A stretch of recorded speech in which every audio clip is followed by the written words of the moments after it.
Remember the last vlog about what happened in our house journey? Well, this is us now, doing things DIY. As much as kaya namin gawin, kami na ang gumagawa. Within the 2 months of filing a legal complaint, we still didn't get justice. Nakalapit na rin po kami sa MTC at sinet na rin po niya ang aming expectations.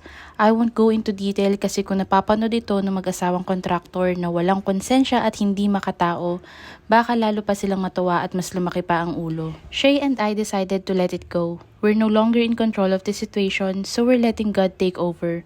Sobrang two-faced ng mag-asawang yun, lalo na yung babae. Sa una, akala mo maayos kausap at parang mabait. Hindi ko gets kung paano nila naaatim ang ganitong klase ng gawain na para bang wala silang anak o pamilyang iniisip para gumawa ng masama. We've set our minds that people like them ay may kalalagyan din. May kalalagyan ang kasakiman at panlalamang at darating ang araw na ang bawat panloloko, bawat kasinungalingan ay may balik. We just really want to be free from all the stress we've experienced. Masaya na rin naman po kami. Magpapasko pa naman na at magbe-birthday na rin ako next month. Ayoko na ng any negativity sa loob ng bahay na to. Yung pera, kikitain namin sa mabuting paraan na working as a virtual assistant. Pero yung peace of mind namin at yung halos hindi na kami makatulog sa kaiisip sa kaso, yun ang dahilan kaya gusto na naming bitawan. This has been a huge lesson for us. Kung maglalabas kayo ng malaking pera para sa serbisyo, it's better not to pay more than 50%. Huwag na rin magtitiwala sa mga taong nakalak ang account. Hindi talaga big deal sa akin ang ganitong issue, pero since there's a big possibility na may tinataguan na sila. Actually, papalit-palit na po sila ng Facebook name at pinagbabali-baliktad na rin ang spelling ng kanilang surname. And here we are, we finally moved in.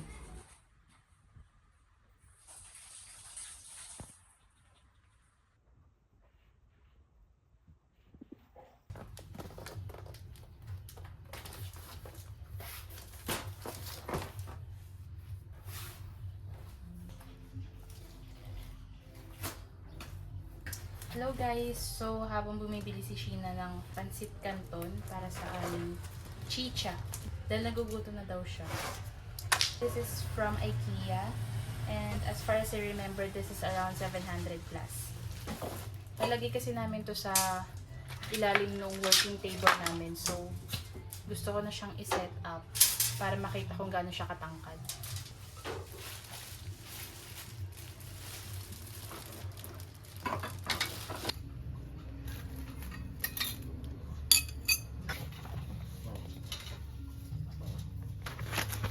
Laki.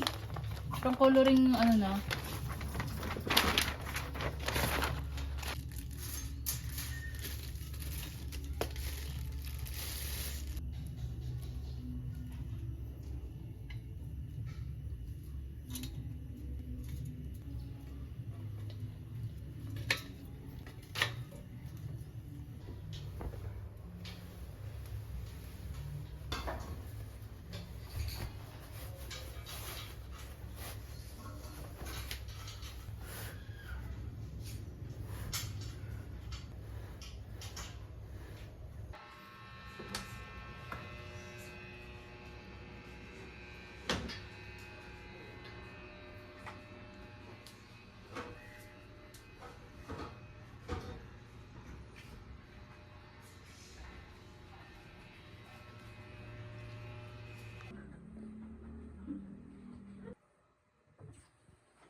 This plate came from IKEA as well.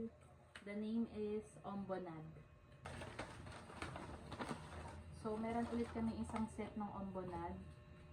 Dalawang set lang binili natin. Dalawang set lang naman siya. This is 8 inches. Ayan, ito si Ombonad na 8 inches. So, ayan, isang dangkal siya. Very nice. This is Japan Surplus. Ayan.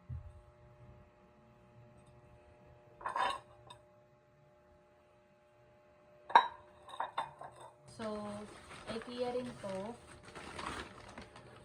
Pero this time, mas malaki yung plate niya.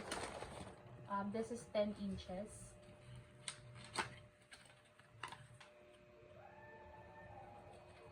Tapos, since mga ombonad yung plate natin, meron din tayong bowl ng ombonad. Dalawang set din yung binili namin nito. Ganyan siya. Yan, ito yung pangalawang set ng ombonad na bowl.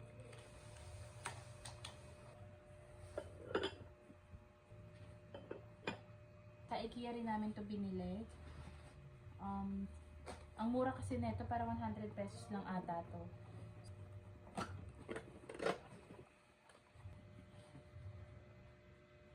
Tapos ito naman ay galing din sa IKEA.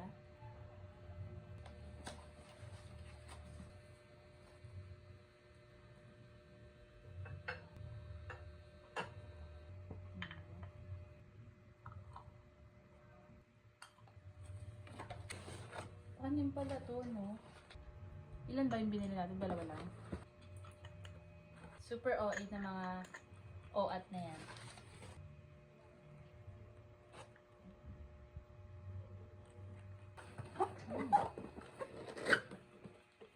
Ayan.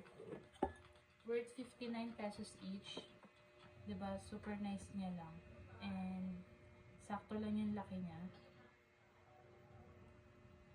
And makapal din siya. So this one naman, ang cute niya kasi since yung theme namin is black, white, gray, and brown. Nabili namin siya sa DV Mart worth 37 pesos lang. Ayan. Matte yung labas and then glossy yung loob.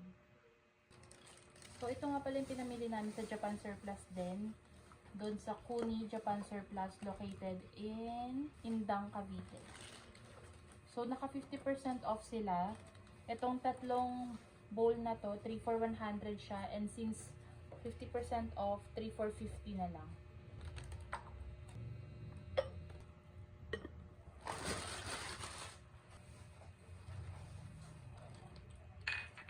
Sila.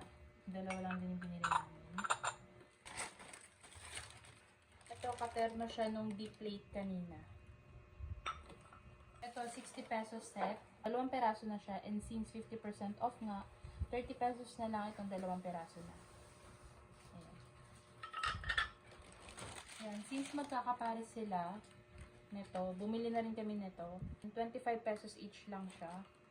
2 peraso din yung binili namin. Godzilla. Godzilla.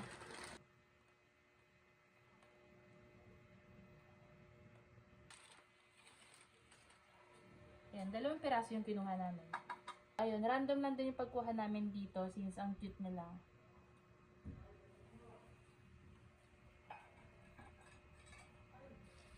Tapos ito, mas maliit na version dito.